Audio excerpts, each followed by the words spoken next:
Concept is dare to dream big. I think it all starts, every business, every concept, every enterprise starts with one soul, one spirit, and the dream that this person puts together. And it's very childlike. So my whole theme, I try to keep it very around kids, around the thinking of a child. The idea here is, when you're young, when you are really little, 6 years old, this kid looks like Rajnikant to me. Look at his attitude. He's just ready to rock and roll. And that's the attitude with which we all want to get into the business. We want to go make a difference. We want to build the business. And we want to make a difference. We want to make a name for ourselves. We want to make a name for the creation we are creating. So the mindset is the same. This kid just wants to learn, grow, zero ego. He's willing to fail. He's willing to get up. It's the same spirit that drives scaling a business. So I just thought that's a good starting slide to have. Let me kind of walk through.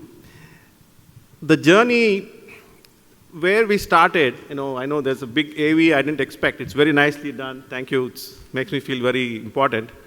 I think there's a long ways to go to build this business. The key here is, when we started the business, I was in the Bay Area.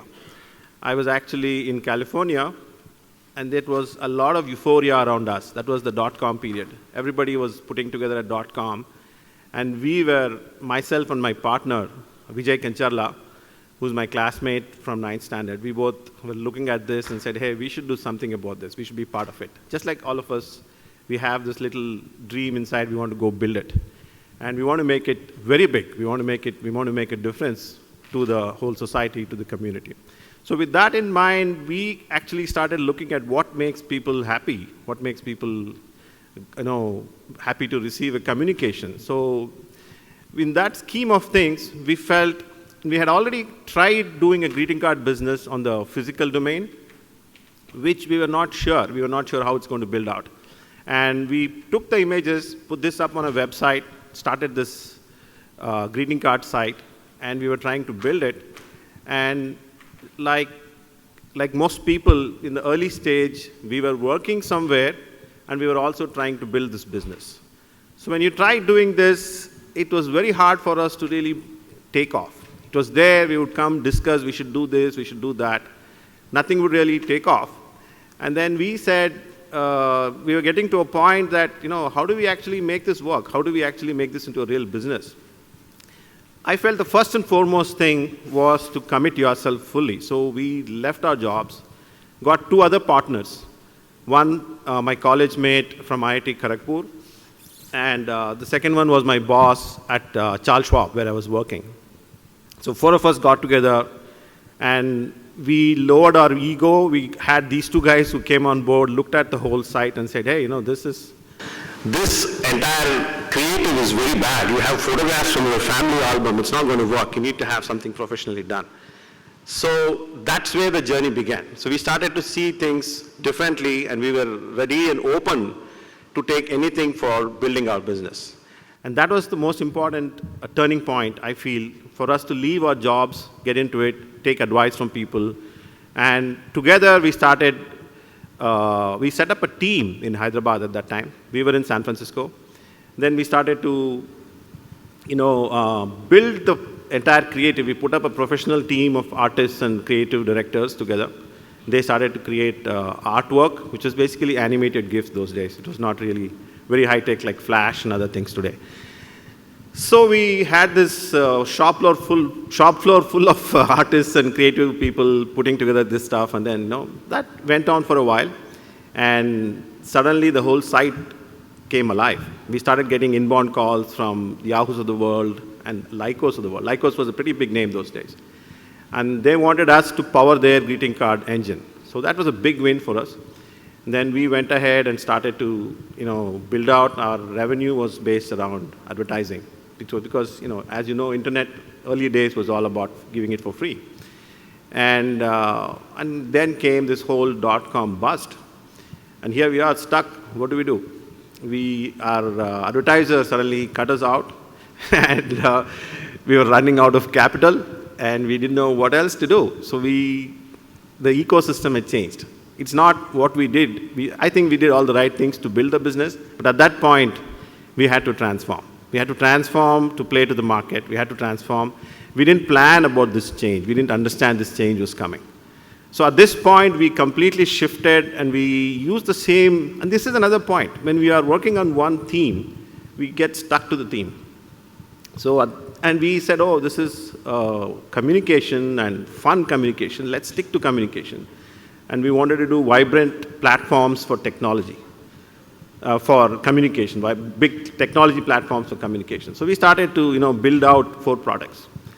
And we went into the market with these 4 products. One is for corporate, giving greeting cards to the employees on their birthdays. Second one was, based on mobile phone. Third one, was sending newsletters and such. But we found out the market was not ready for it. And not even, maybe we were on the wrong side. So we quickly found out an engineer can dream up a lot of products, but you cannot dream without taking the market into account. So there's a big shift in paradigm. So the marketing paradigm, where we go into the market, understand what is that the market needs, and come back and build the products was very important. So that's where we transformed from USA Greetings to Vibrant Technologies, where we started to see there was a big emphasis on the internet and advertising through internet. So we started building platforms to deliver advertising. This really took off. This started to really work very well, but we were unsure. With the early days, a lot of these advertisements were through email. So we were looking at this and saying, we are doing email marketing. Is it okay to talk about it? Is it spam? Are we on the right side? There was nothing, there was no law against it. So we were a little concerned. And this is when, I understood the importance of positioning. I had a friend who actually was a very successful entrepreneur who came down also like a mentor, Ram Jayam. He had sold his company to Adaptech those days, and he sat through our presentation. He looked at what we are doing. He said, you're doing good, the business is good. Why are you not scaling? What's going on? And we started to see that important thing for scale is to have clarity of your position in the market. What is it that we stand for? So we looked at coming up with one line. Our line was, tools for enterprise e-marketing.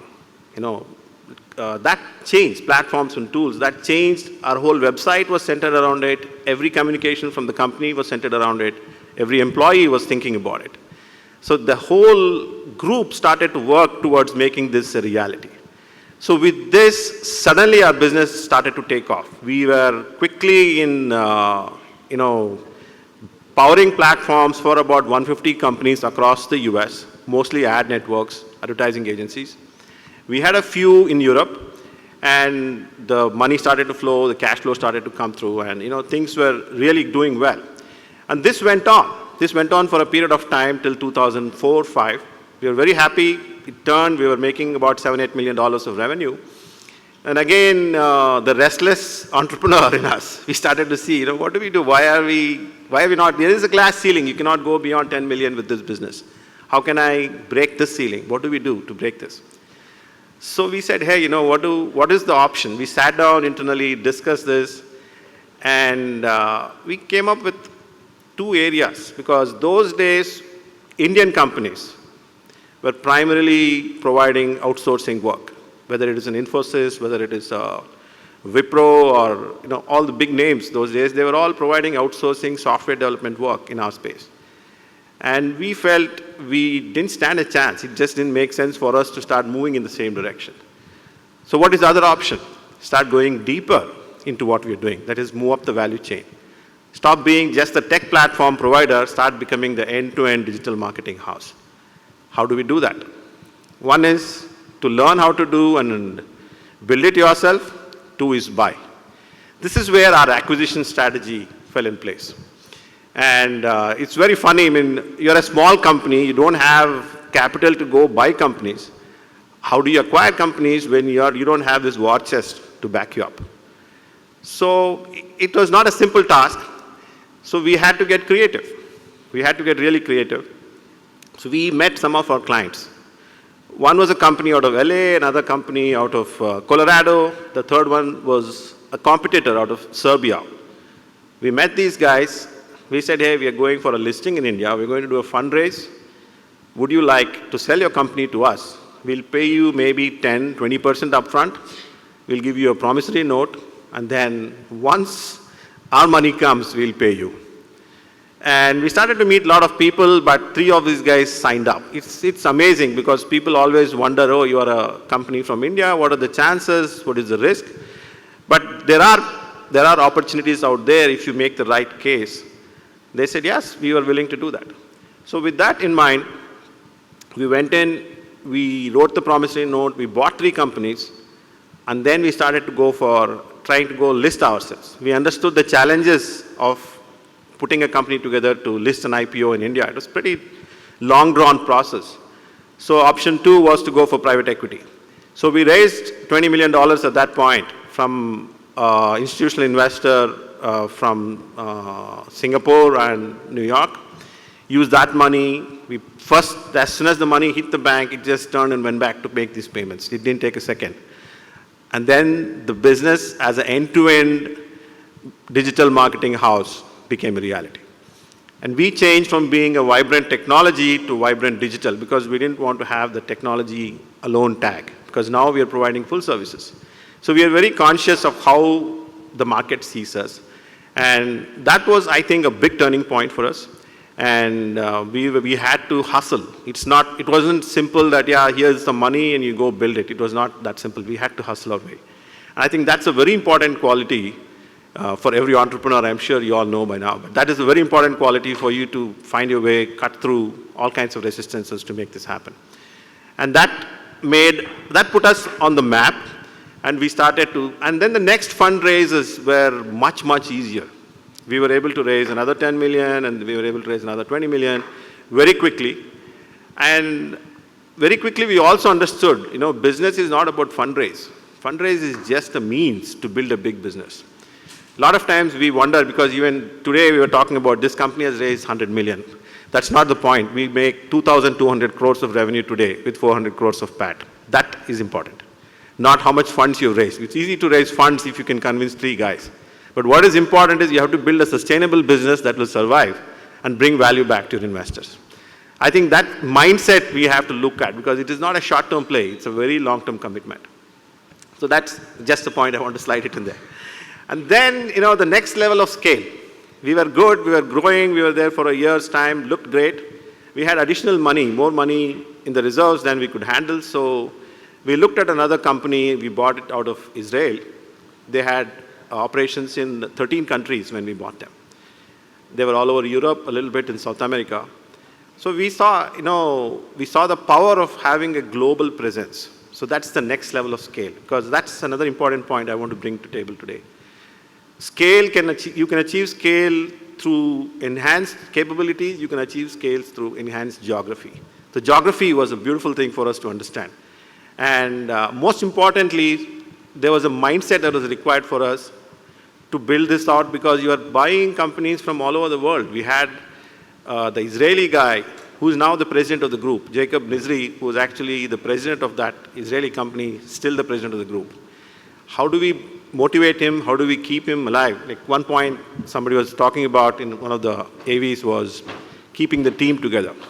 So you have to lower yourself to, make sure everybody has a clear value. The reason we went to acquire, we should never forget that, because we acquired because we didn't know how to do it. We were bringing them on table because we needed their expertise. So that was a very important way for us to set up this global sales engine, well-oiled, where we could sell, we could build, we could create a whole network. And today we are doing about 35 billion impressions globally every month. We have clients like Microsoft, we have clients like Facebook, we're one of the preferred vendors of Facebook. We are, Yahoo is one of our very important partners. I know it's changed part of Verizon now, but all these are different relationships that have formed due to the move that we made. They all came with this and we enhanced those relationships. And from 13 countries, we are at 24 countries today. And I'm very proud to say that because it's not all my effort, it's the effort of the team, and I believe the team to go build it. And then the next major step for us for growth was, till that point, we were representing third parties. Like I said, I'm representing Yahoo, I'm representing Microsoft properties, I'm representing Google properties. So there is a point where you need to start looking at how do we create a sustainable thing, because you end up becoming a third party buy-sell. That's not what we want to do. We want to build something more sustainable. And hence we decided to start building some of our own properties or buy some of our own properties. So that's what happened in 2010. An opportunity came along. Lycos was looking for, Lycos by then had changed two hands. They went from, they were bought for $14 million, I believe, from the US listed entity into a Spanish company, and that was sold to a Korean company, and we bought from the Koreans in 2010.